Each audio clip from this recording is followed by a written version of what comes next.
Señoras y señores, muy buenas noches, bienvenidos, gracias por elegirnos. Aquí estamos el equipo del porqué de las cosas. Esta noche nos hemos planteado diferentes preguntas, vamos a ver si concitamos su interés.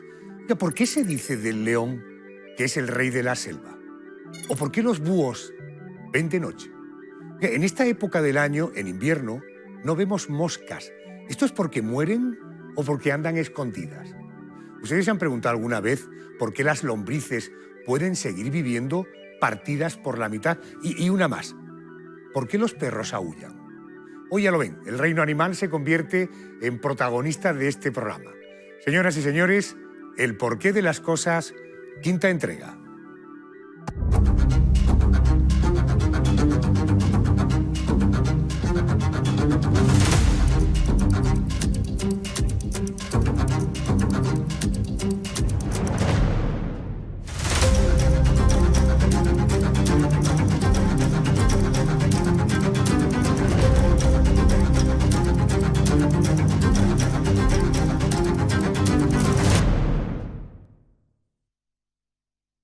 Dicen que su rugido se puede oír a 9 kilómetros de distancia.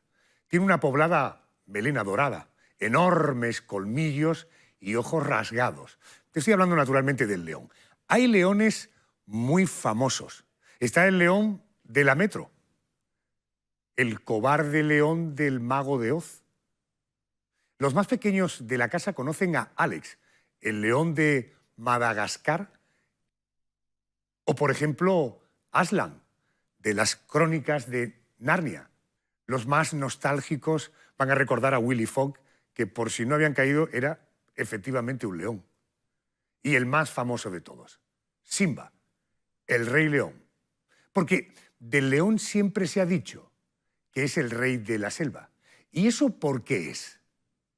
Déjame que voy a presentarte a Belén Negrete, es coordinadora de formación de Instintia. Es una escuela especializada en fauna. Querida Belén, muy buenas noches y bienvenida. Hola, buenas noches. Buenas noches. Primero una curiosidad. ¿Por qué nos referimos al león como el rey de la selva si precisamente el león donde habita es la sabana?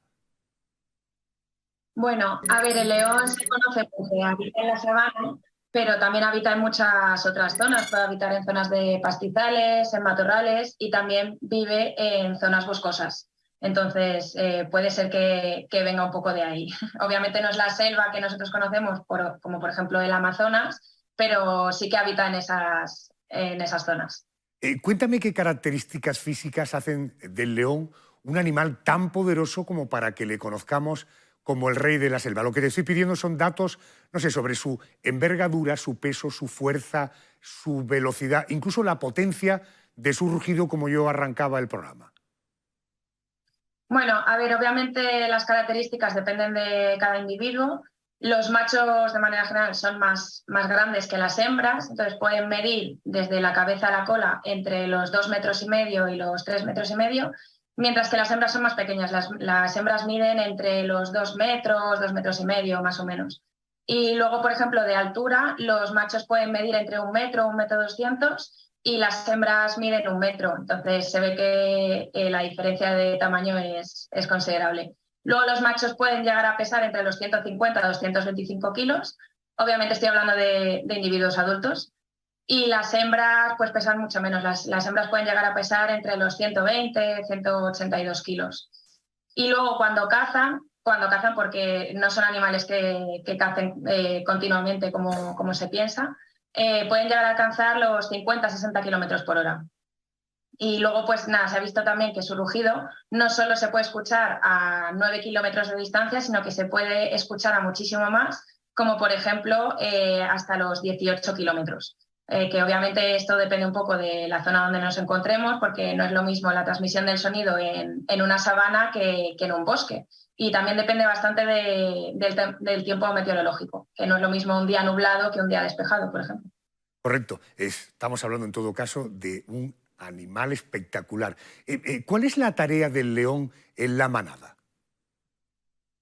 Bueno, como todos sabemos, las manadas están formadas por un macho dominante y luego el resto de las hembras con las crías. Entonces, este macho tiene la función de proteger el territorio de otros machos y también la protección de la manada, la búsqueda de alimento y obviamente pues la reproducción con todas las hembras.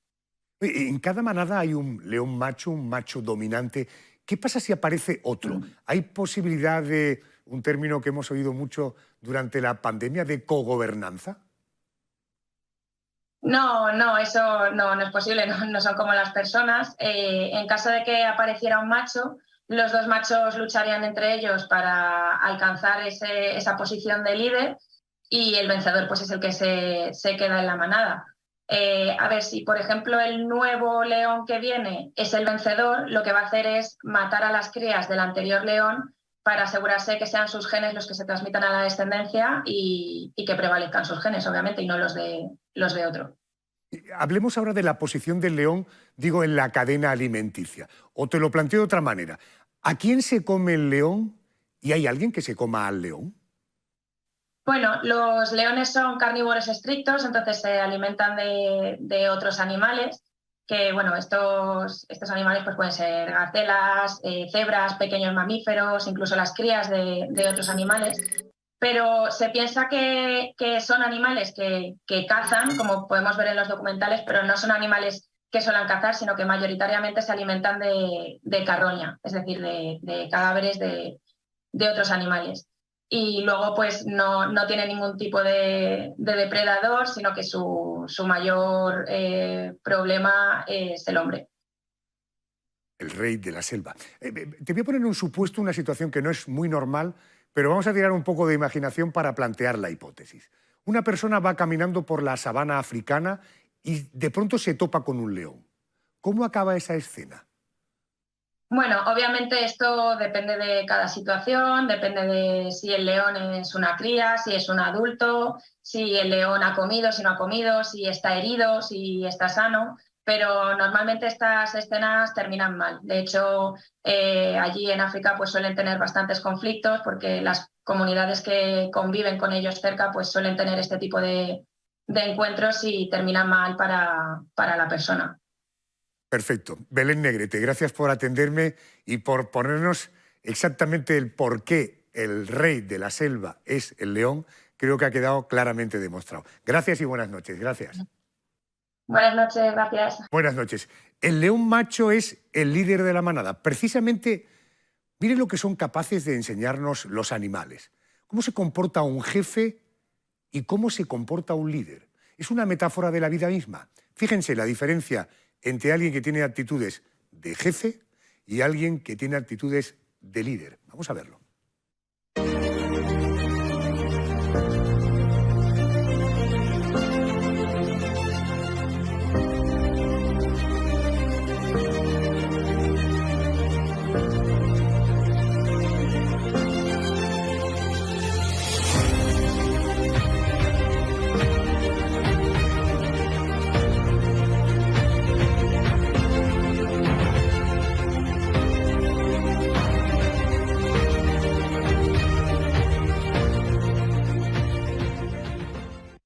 Es una metáfora, ¿verdad?, de la propia vida, ¿no? Si ahora mismo ahí en el salón de casa usted cerrara completamente la persiana, apagara las luces e incluso la televisión, seguro que no vería absolutamente nada. Los humanos solo podemos ver en la oscuridad con la ayuda de aparatos especiales que nos ofrecen imágenes como por ejemplo estas. Imágenes con un tono verdoso en las que una persona con los ojos negros parece que tiene los ojos como claros. Así es como percibimos imágenes grabadas en plena noche con equipos de visión nocturna. Pero ojo, hay animales que tienen la capacidad de ver en la oscuridad. Y es la cuestión que ahora les voy a plantear. Oiga, ¿por qué los búhos ven de noche? Me ayuda para conocer o dar respuesta a esta cuestión Luis Lezana, es cofundador de Tierra Rapaz. Querido Luis, muy buenas noches y bienvenido a la Televisión Pública de Málaga. Hola, ¿qué tal? Buenas noches. Bueno, acabamos de ver unas imágenes, visión nocturna, ojos negros que se ven como claros, un tono verdoso en general. Esas imágenes, eso que acabamos de ver, ¿podría parecerse en algo a las imágenes nocturnas que perciben los búhos? ¿Cómo se supone que es esa visión nocturna? Bueno, vamos a ver. No tenemos todavía claro los científicos con exactitud el modo, si lo que queremos es imaginar el modo en que ven los búhos, eso todavía no está absolutamente claro. Sabemos ciertas cosas. Sabemos que, por supuesto, pueden ver en condiciones que el ser humano y otros muchos animales no pueden, de baja luminosidad. Sabemos que perciben el espectro de los azules con mucha mayor precisión que nosotros. Es decir, que podríamos intuir, ¿verdad?, que esos tonos azulados en la noche destacan en su visión, azules y verdosos. Pero no tenemos todavía clara con precisión, si quisiéramos reproducir exactamente cómo ve un búho ahora mismo en una pantalla, todavía no está claro a nivel científico. Luis, ¿por qué los búhos ven en la oscuridad? ¿Qué hace que puedan ver de noche? ¿Qué características tienen sus ojos para que puedan ver en oscuridad? Bueno, pues te voy a comentar. Mira, los búhos tienen unas células en la retina que se llaman bastones. Nosotros tenemos una buena combinación en la retina de dos células, conos y bastones. Dominan los conos. Los conos son aquellas células retinianas que permiten ver con precisión a la luz del día y que permiten ver con bastante precisión la diversidad de colores. Esos conos son abundantes en el ser humano y en rapaces diurnas, como por ejemplo el halcón peregrino. En cambio, los búhos tienen una dominancia de las otras células, los bastones. Los bastones no permiten ver con precisión una gran gama de coloración, pero los bastones permiten ver en condiciones lumínicas muy, muy bajas. Es decir, y eso sí que está demostrado en varios artículos científicos, que ciertos búhos son capaces de ver en condiciones de luminosidad prácticamente a 0 grados lux, es decir, 0,000, etcétera, grados lux. Y eso es algo que nosotros, por supuesto, no podemos hacer. Y lo dan esas células de la retina, los bastones, que se encuentran en la zona trasera, en la zona de la fóvea, y que permiten ver a esa baja intensidad lumínica, simplemente con la luz que tiene la noche natural, la luz de las estrellas, si ya, por supuesto, le otorgamos el beneficio de la luz de la luna, pues los búhos ven a la perfección. Correcto. Algún día hablaremos de los gatos y ya verán cómo esto de los bastones en los ojos serán términos y conceptos que volveremos a oír. Oiga, he leído que existen unas 250 especies de búhos y de lechuzas. ¿Hay alguna especie que tenga mejor visión que las demás? Sí, estamos viendo eso y hay especies que tienen una mejor visión que las demás en sitios completamente oscuros. Hay especies que tienen una mejor visión que las demás para combinar diferentes ambientes, para combinar sitios, digámoslo así, con mayor iluminación y con menor iluminación. Digamos que les llamamos todoterreno. Y eso además tiene una asociación directa con el color del iris en el animal. El iris del animal determina cuándo ese animal desarrolla su actividad. Es decir, búhos con ojos amarillos, es decir, con el iris amarillo, tienen una buena capacidad, son los mejores para ver de día o en condiciones de luminosidad alta. Por ejemplo, los búhos nivales, que allá en la zona del Ártico, con ese reflejo continuo que hay en el hielo, en la nieve, esa luminosidad alta, pues pueden ver perfectamente y de hecho son cazadores diurnos. Y luego también ciertos mochuelos o ciertos animales, ciertos búhos que tienen el iris amarillo. Los naranjas, como los búhos reales, que tanto atraen a la gente, esos búhos reales ven perfectamente en condiciones de luminosidad tanto de día como de noche. Por eso les llamamos los todoterreno en cuestión de visualización, ¿verdad? Porque son capaces de ver y de poder cazar conejos, ya sea al atardecer con una luminosidad alta como a las 3, 4 de la mañana. Y por último están los búhos con los ojos completamente negros. Los búhos con los ojos negros o marrones muy oscuros coinciden siempre con búhos selváticos, búhos de interior con muy baja luminosidad, búhos que están especializados en absorber, gracias a ese color negro del iris, la más mínima radiación lumínica, ya que el negro es el color que más absorbe cualquier tipo de luminosidad. Son aves de ambientes de cuevas o de ambientes forestales profundos. o selváticos.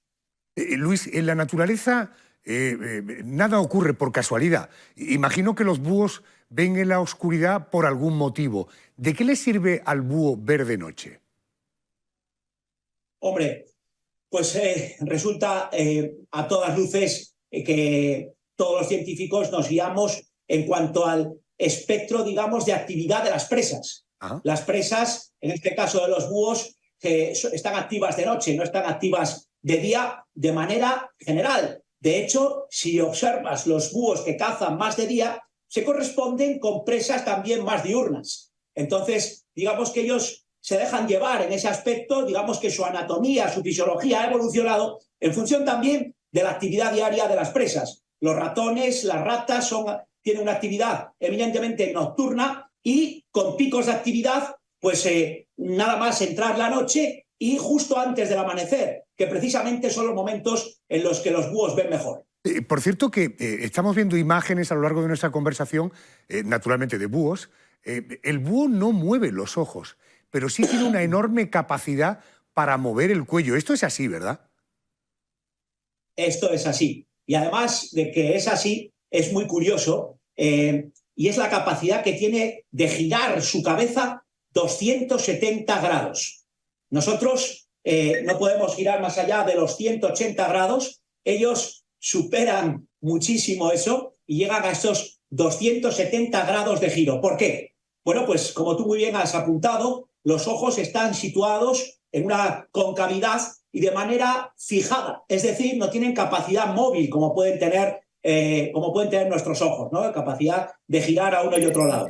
Eso los convierte en elementos fijos. Al ser elementos fijos, el búho tiene que poder girar muchísimo su cabeza. ¿Cómo lo consigue? Lo consigue con una musculatura, un grupo de tendones que son mucho más elongados que los nuestros y que permiten un mayor giro y además lo permite también un mayor número de vértebras que hacen que la distancia de esos músculos consigan girar perfectamente y al final se genera así una estructura anatómica perfecta que le permite hacer ese giro. Y si nos preguntamos por qué, pues aquí también tenemos que hablar de la caza. Y es algo que sorprende mucho a la gente, ¿no? ¿Por qué son capaces de girar 270? ¿Para qué, mejor dicho? Pues fíjate, imagínate que soy un búho y estoy en una rama. Cuando el ratón se está moviendo a mi espalda, si yo tuviese que girar mi cuerpo para verlo, haría ruido en la rama donde estoy y el ratón se marcharía. La forma de no hacer ni un solo ruido es girar mi cabeza a 270, enfocar al ratón a mi espalda y luego de un salto girando en el aire, cazar al ratón de manera inminente y rápida, que es lo que hacen los búhos. ¡Qué barbaridad! Es espectacular. Bueno, realmente el movimiento del cuello, la que era espectacular era la niña del exorcista, pero después de ella, desde luego, los búhos. Señor Lezana, Luis, gracias por atenderme, te mando un abrazo muy fuerte. Gracias. Muchas gracias, igualmente. Gracias a vosotros, gracias. Gracias, muy buenas noches. La visión nocturna de los búhos, ya sabemos por qué y para qué estas aves rapaces ven en la oscuridad. Bueno, ya que hablamos de cuestiones que tienen que ver con la vista, presten atención a la ilusión óptica que nos explica Juan Luis Ronco, que está detrás de la cuenta de TikTok, Nunca te acostarás. Presta mucha atención a la pantalla. Esta es una ilusión óptica en la que me habéis etiquetado en diferentes cuentas. Nuestro amigo Iván Jiménez, en su cuenta de Nexoy, nos la enseñaba y preguntaba abiertamente a ver si alguien era capaz de explicar lo que sucedía. Pues bien, ha llegado el momento de darle explicación. Como podéis ver, da la sensación de que los dos anillos se mueven obedeciendo las instrucciones dadas por las flechas. Pero antes de nada vamos a hacer una cosa. Quitemos las flechas. La ilusión óptica sigue sucediendo, así que podemos concluir que las flechas no tienen nada que ver. También podemos pensar a que se debe al amplio abanico de colores, pero ¿qué sucedería si lo hiciéramos con solo dos colores? La ilusión óptica sigue sucediendo. Aunque nosotros conscientemente no nos hemos dado cuenta, nuestro cerebro ha percibido un truco muy bien escondido. En la parte exterior e interior de los anillos, los bordes son ligeramente diferentes. El borde es de los mismos colores, pero está ligeramente desplazado, como si fuera un anillo muy estrecho en la parte exterior e interior de los anillos. Y antes de explicar el porqué, vamos a tapar los anillos, a ver si sigue sucediendo el efecto. Parece que ahora no. Lo que sucede aquí es que estos finos anillos, al tener los mismos colores que el anillo central, pero estar ligeramente desplazados, son percibidos por el cerebro como fotogramas de una película. Y como el cerebro cerebro tiene esa fascinante manía de anticiparse a todo lo que va a suceder, interpreta esto como un movimiento continuo, que dependiendo de cómo estén situados estos estrechos anillos, nos producirá un efecto u otro. Esta ilusión es un poco más complicada de explicar, porque depende de dos cosas: la forma de los anillos y, por otro lado, la manera premonitoria que tiene el cerebro de actuar cuando percibe patrones. ¿Qué te ha parecido? ¿Conocías el efecto? ¿Te habías fijado en los dos anillos estrechos que tenía cada uno de los anillos gruesos? Espero que te haya gustado. Y ya sabes, sígueme y nunca te acostarás sin aprender algo nuevo. Que bueno, nunca te acostarás sin aprender algo nuevo, también es uno de nuestros objetivos.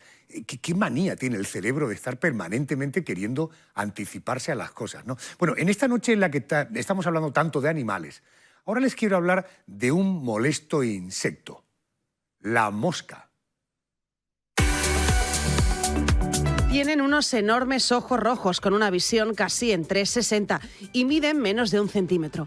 Aunque la llamemos mosca, sin más, lo cierto es que existen más de 100.000 especies distintas y pertenecen al grupo de los dípteros. Hay especies que de una vez pueden llegar a recorrer 15 kilómetros. Podrían ir desde la Catedral de Málaga hasta el centro de Torremolinos sin parar. Las moscas hembra pueden llegar a poner 8.000 huevos. Y aunque hay un mito muy extendido según el cual este insecto solo vive 24 horas, lo cierto es que su esperanza de vida ronda el mes. Aunque a la mayoría le pueda resultar ciertamente repugnante, hay culturas en las que la mosca ha sido incluso venerada, como en el antiguo Egipto.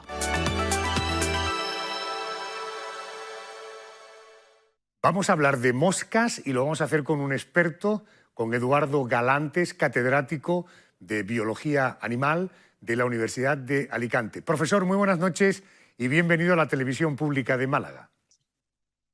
Hola, buenas noches. Buenas noches. Eduardo, vamos a hablar de la mosca común, la mosca doméstica. ¿Por qué suelen estos insectos ser tan pesados y cuesta tanto quitárnoslos de encima? Bueno, pues porque la mosca doméstica ha evolucionado en los entornos precisamente urbanos, en las ciudades. Son animales que se alimentan de productos en descomposición y por lo tanto les atrae cualquier alimento que desprenda olor, cualquier resto de comida que queda de residuos, y entonces proliferan en las zonas precisamente que no están muy limpias, Profesor, como son reconózcame, pues, zonas de entornos urbanos o rurales. reconózcame una cosa, yo supongo que tiene que ver con la propia morfología de la mosca, porque realmente resulta difícil matar a una mosca de un manotazo cuando está volando, ¿verdad? Bueno, efectivamente, pero eso es porque la mosca y cualquier otro insecto tienen, y lo podemos ver en esas fotos que se ven ahí, tienen numerosos pelillos que nosotros científicamente le llamamos sedas o setas, y esos son sensilos que ellos son capaces de detectar el cambio de presión en el aire. O sea, cuando nosotros acercamos la mano hacia una mosca, estamos cambiando, aunque nosotros no la apreciemos, la presión en el aire, y ellos lo detectan inmediatamente y salen volando. Aparte de eso, también tienen unos ojos compuestos que son capaces de procesar, pero como 4 veces más de velocidad que nosotros las imágenes, y entonces entre la vista y la sensación que captan de cambio de presión, huyen rápidamente. Me digan que no es curioso. Jamás podría haber imaginado que el hecho de levantar la mano para trincar la mosca, el problema era que cambiaba la presión del aire. Déjeme, le voy a poner en una situación de lo más habitual. Estamos en casa, estamos en el campo haciendo una barbacoa y alrededor de la carne comienzan a aparecer moscas. ¿Esto por qué ocurre? Pues porque las moscas tienen además otros órganos sensoriales que también lo tienen todos los insectos, que detectan los olores. Son muy buenos captando olores y discriminando incluso moléculas de volátiles orgánicos, y entonces lo detectan a grandes distancias. Ellos huelen, en definitiva, los cambios en el aire y se dirigen inmediatamente hacia la fuente del olor.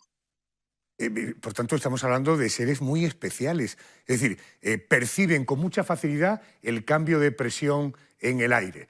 Sus ojos, por su morfología, les permite tener un campo enorme. Y luego, además, desde el punto de vista olfativo, también lo tienen muy desarrollado, ¿no? También. Oiga, ¿por qué nos genera tanta repugnancia que una mosca se pose sobre nuestra comida o en nuestra ropa? ¿Por qué hay esa sensación como de asco? Bueno, yo creo que es porque nosotros hemos interiorizado, y yo creo casi hasta de una forma un poco evolutiva, hemos evolucionado con las moscas. Y hemos aprendido que los moscas son transmisores de enfermedades y las moscas son capaces de llevar miles de bacterias encima que simplemente posarse de un alimento a otro están transportando bacterias y hongos.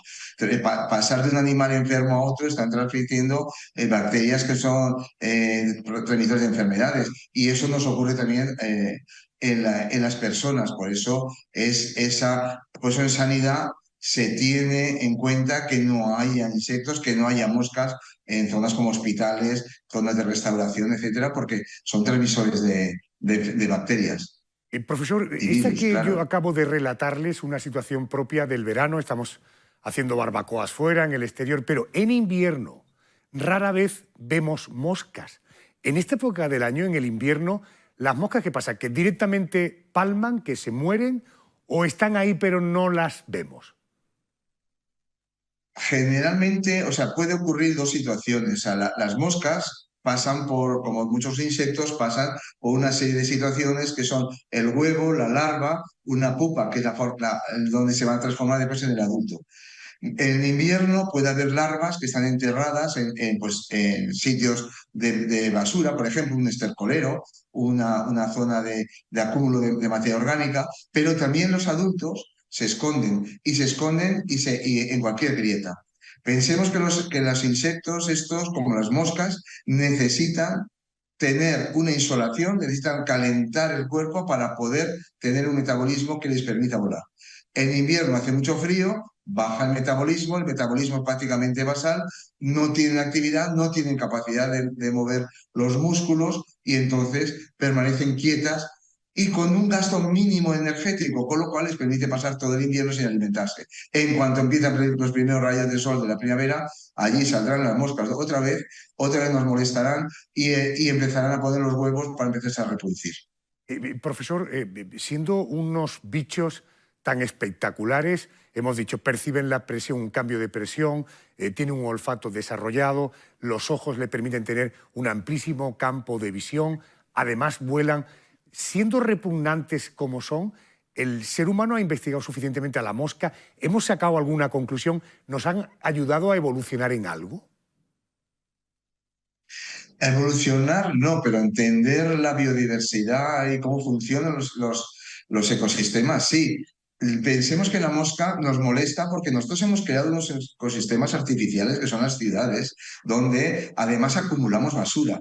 Pero la mosca es un ser vivo, uno más de la naturaleza, que tiene su función. La función es descomponer materia orgánica en el campo y hacer que se incorporen los bioelementos al suelo y volvemos al ciclo de la vida a incorporar nutrientes. Lo que pasa es que cuando acumulamos mucha basura, les estamos poniendo el plato que les gusta, que es la comida, por lo tanto aumenta la tasa de reproducción y aumenta las poblaciones. Y como eso se produce cerca de nuestras ciudades, nos molesta. En el campo pasarían casi inadvertidas muchas veces porque son animales que tienen una función fundamental, con muchos otros insectos, que es descomponer los restos orgánicos que caen sobre el suelo e incorporar la materia orgánica al suelo. Permítame que volvamos como al principio de nuestra conversación. Decíamos, si las moscas no mueren, se refugian en invierno porque son incompatibles con el frío.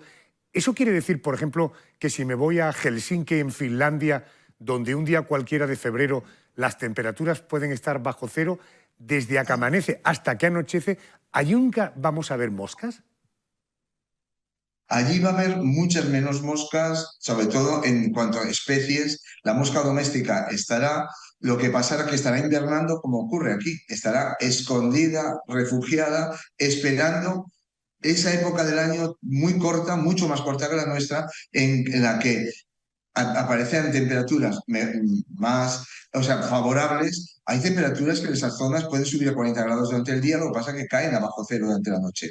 Entonces saldrán, y es por eso que cuando acudimos a esas zonas del norte, moscas, mosquitos y demás, de repente, en la época que visitamos y la época más favorable en cuanto a temperaturas, veremos muchas moscas, muchos mosquitos, porque se concentran en el año en una época determinada en la que tienen que cumplir el ciclo de vida, se tienen que reproducir, poner los huevos, las larvas tienen que salir, se tienen que alimentar y podrán, incluso hay una mosca, que no es la mosca doméstica, pero incluso hay una mosca en el Ártico que ha perdido hasta las alas y las larvas son capaces de desarrollarse debajo del hielo entre el barro y la poca flora que queda ahí enterrada.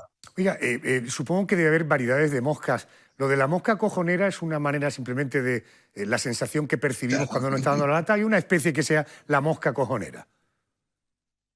Sí, bueno, es que eso le llamamos de forma genérica a todas las moscas que nos están dando la lata, pero yo creo que deriva precisamente porque cuando vemos las caballerías, en las caballerías se están molestando continuamente las moscas, sobre todo, pues porque, ¿qué les atrae de una caballería? Los exudados de los ojos, los exudados de la piel, el sudor y las partes de los genitales donde hay olores más fuertes y sudoración.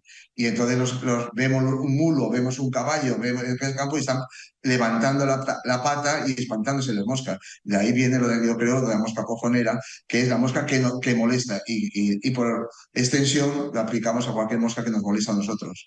Profesor, gracias por atenderme. Buenas noches.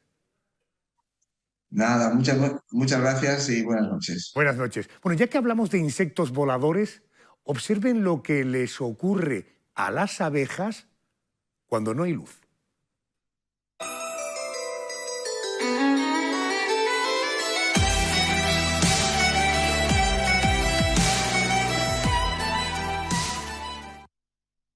Bueno, ya han visto el resultado de cuando no hay luz, cuál es la reacción que tienen las abejas, es cuerpo a tierra, se acabó el vuelo. Les prometo que al final del programa les voy a hablar de animales mucho más agradables de ver y de convivir que la mosca cojonera, más que la lombriz que están viendo en este momento. ¿Se han preguntado alguna vez por qué una lombriz o un tipo de gusano puede seguir viviendo y moviéndose aunque se le parta por la mitad? Jesús Solivero, biólogo animal de la Universidad de Málaga. Profesor, muy buenas noches y bienvenido a la Televisión Pública de Málaga. Hola, buenas noches. Profesor, decía yo que una lombriz u otro tipo de gusano, vamos a comenzar por ahí, por la definición. ¿Qué es exactamente una lombriz? Bueno, pues una lombriz, como bien ha dicho, es un gusano. En la biodiversidad existen muchísimos tipos de gusanos que nada tienen que ver evolutivamente unos con otros, pero concretamente una lombriz es un gusano que cuando lo miramos de cerca percibimos una segmentación que a los biólogos que nos gusta poner nombres extraños nos hace llamarles anélidos. Pues es la apariencia de la superficie de este animal, es de estar constituido por un gran número de anillos situados uno detrás de otro a lo largo de su cuerpo. Es un animal probablemente desagradable a la vista por el hecho de ser un gusano, por una función ecológica importantísima, puesto que nos ayuda a mantener la calidad de los suelos en nuestros bosques. Perfecto. ¿Por qué una lombriz partida por la mitad puede seguir viviendo? Bueno, de todos los seres vivos, también nosotros tenemos una cierta capacidad de regeneración. Cuando nos hacemos una herida, puede resultar asombroso observar cómo nuestro cuerpo reconstruye los órganos en torno a ella hasta dejarnos prácticamente como estamos en un origen. Bueno, pues cuanto más sencillo, más simple es anatómicamente, morfológicamente un animal, más fácil resulta esta reconstrucción. En el caso de las lombrices, ellas tienen una gran capacidad de regeneración que permite que, una vez partidas, pues sus órganos se vuelvan a reconstruirse y a seguir funcionando con normalidad. Por lo tanto, la clave está en la simplicidad de este animal y luego la capacidad que tiene de reconstruirse. Oiga, ¿la parte de la lombriz que sobrevive sigue viviendo tal cual o eso se va regenerando? Por tanto, volvemos a recuperar el estado original antes del hachazo, ¿no? Así es, efectivamente. Una vez que la lombriz sufre el trauma, finalmente empieza un proceso de regeneración. Pero además es algo que observamos en animales mucho más parecidos a nosotros, de la misma manera que una lagartija es capaz de regenerar la cola. Una lagartija cortada por la mitad no podría regenerar medio cuerpo, pero la lombriz sí, puesto que, como he dicho, pues es un animal bastante más sencillo y con una capacidad de regeneración superiores a este. Jesús, una pregunta. Supongo que el que te partan por la mitad debe producirte un estrés y debe haber un estrés también a la hora de regenerarte. ¿Tiene la misma esperanza de vida una lombriz que nunca fue hachetada, que nunca fue partida por la mitad y no tuvo que regenerarse? En principio sí. Vamos a ver, ¿qué esperanza de vida tiene un ser humano que ha sufrido un trauma o una herida? Bueno, pues en principio siempre va a haber un riesgo. En el momento que el animal es dividido en dos, lo que tiene es una gran herida que puede estar sujeta a infección. Pero si este trance es superado, el animal regenera la parte perdida y al final pues su esperanza de vida es igual que la de un animal que no ha pasado por él. Ahora su respuesta me ha aclarado una cosa que ya, como ha hecho por segunda vez la afirmación de comparar que te partan por la mitad con una herida, yo decía al biólogo, hombre, se le puede tener mucho cariño a los animales, pero comparar una herida con que te corten por la mitad, pero claro, es que en el caso de un gusano, que te corten por la mitad es una herida, por lo tanto estaríamos hablando de lo mismo. Tengo entendido que las lombrices poseen ambos sexos, así que ellas mismas se aparean cada 7 días. Primera aclaración, ¿esto es así? Y aclarado esto, ¿una lombriz regenerada tras haberse partido por la mitad puede seguir ejerciendo esa función de autorreproducción? Bueno, efectivamente las lombrices son animales hermafroditas. La lombriz de tierra tiene, por tanto, los dos sexos. Eso no implica que se ejerza una autorreproducción. La reproducción sexual no tiene sentido ninguno si no hay dos individuos involucrados y de manera que finalmente la prole descendiente pues, contenga información genética de dos individuos. Lo que sí ocurre es que la lombriz que se aparea, al mismo tiempo que está proporcionando el esperma a su compañero, pues está recibiendo esperma de él. Es decir, la lombriz es macho y hembra al mismo tiempo y en el proceso de reproducción sexual intercambia el material genético en los dos sentidos. Pero siempre va a ser necesario un compañero para la reproducción. Una vez el animal ha sido dividido en dos, bueno, pues si las partes importantes, las estructuras importantes para la reproducción han sido dañadas, bueno, pues el animal tendrá que esperar a la regeneración total pues para poder seguir ejerciendo la reproducción. Hay un órgano, concretamente en la lombriz de tierra, el clitelo, esencial, que bueno, puede quedar fuera de en la parte seccionada. Una vez que este se regenera, la lombriz está perfectamente en condiciones de seguir reproduciéndose. Bueno, llevamos toda la noche partiendo la lombriz por la mitad, vamos a terminar de una manera un poco más agradable. Permítame una pregunta que no es frívola, es producto de mi falta de información. Ese apareamiento de dos individuos, dos lombrices, ¿qué sería? Cuando hacen el amor, ¿se monta uno encima de otro? Perdone por la posición clásica. Pues no pueden ser más clásicas. Exactamente, la posición es muy similar a la posición clásica. Lo que ocurre es que el proceso es ciertamente diferente. Te lo cuento muy brevemente. Ambos individuos depositan espermatozoides en un órgano del compañero, llamado espermateca. Finalmente, una vez que pasadas las 2 horas, aproximadamente 2 horas, los dos individuos se separan y al día siguiente o 2 días después tiene lugar un proceso curioso por el que ese clitelo al que antes me refería una parte, una sección de la lombriz genera una especie de mucus que va recorriendo hacia la cabeza del cuerpo de la lombriz, recogiendo no solamente los espermatozoides del compañero, sino también los óvulos propios. Ese mucus finalmente va a generar un capullo que se va a liberar, que va a quedar liberado completamente del animal. Dentro de él se va a producir la fecundación de los huevos y eso va a ser el origen de la siguiente generación de lombrices. Bueno, dejemos en la intimidad a estas lombrices y dejemos descansar a Jesús Olivero, que es biólogo animal de la prestigiosa Universidad de Málaga. Profesor, gracias por atenderme. Gracias. Gracias a vosotros, gracias. Buenas noches. Naturalmente hemos hablado de leones, de búhos, de lombrices, de moscas, ¿Echan de menos al mejor amigo del hombre? Hacemos una breve pausa y vamos a conectar. Eso sí, hoy viene a visitarnos un perro que habla.